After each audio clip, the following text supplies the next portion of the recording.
nin talata donya in na septembre kalo mugan ani wolonfila san 2022 maliden caman bɔra i n'a fɔ kɔnɔkulu ka taa premier ministre Abdoulaye Maïga kunbɛn Bamako pankuru kɛnɛ kan. Il est important que Malien bɛɛ k'a bolo di ɲɔgɔn ma. O de b'a to ni Ala sɔnna a ma gɛlɛya fɛn fɛn b'a kan an bɛ se ka fura sɔrɔ a la. A kɛnɛ kan tɔnjɛkulu caman tun bɛ yen.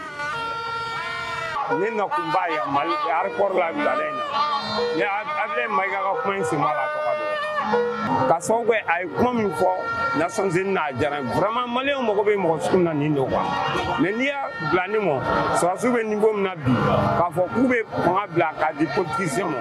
vraiment n'a kɛra a bɛ kɛ comme u y'an bɛɛ de kantigɛ ne kelen tɛ quoi. nafa min bɛna sɔrɔ sisan c'est que Maliyɛn bɛna diɲɛ bɛɛ bɛna Maliyɛn bonya colonel ni o de yira a taara kuma an bɛɛ tɔgɔ la mɔgɔ o mɔgɔ bɛ an ka kan mɛn o min t'an ka kan mɛn o bi caman bɛ fɛ ka kɛ Maliyɛn ye bɔ ni pali passeport ye ni taara yɔrɔ yɔrɔ sugu la i tɛ fɛn dɔ san donc u y'an ka hɔrɔnya min segin a ma o b'an bɔ. nin bɛ jamana ɲɛmɔgɔw protéger a b'u lakana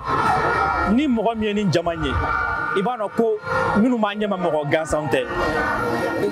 mɔgɔ tɛ ko mɔgɔ tɛ mɔgɔ minnu kɔ quoi o kɔrɔ ko n'i bɛ fɛ ka fɛn fɛn fɔ ninnu ma n'i bɛ fɛ ka fɛn fɛn kɛ ninnu na i bɛ miiri fɔlɔ nin jama in na ka sɔrɔ k'o décision ta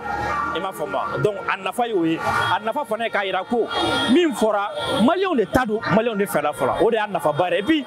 minnu bɛ yen n'a b'olu kɔnɔ ka ɲɔgɔn kɛ nka n'u sirannen don u k'a dɔn k'a fɔ ko ni mɔgɔ bɛ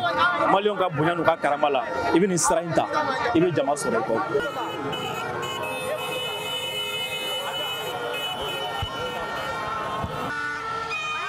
hakilina jiginna colonel Abdoulaye Maïga a tun ye kuma ta diɲɛ tɔnba ka kɛnɛ kan New York kaw fɛ yen Amérique jamana na sibiri don septembre kalo 24 san 2022 Mokhtar Bari VOA Bambara tɔgɔ la ka bɔ Bamako.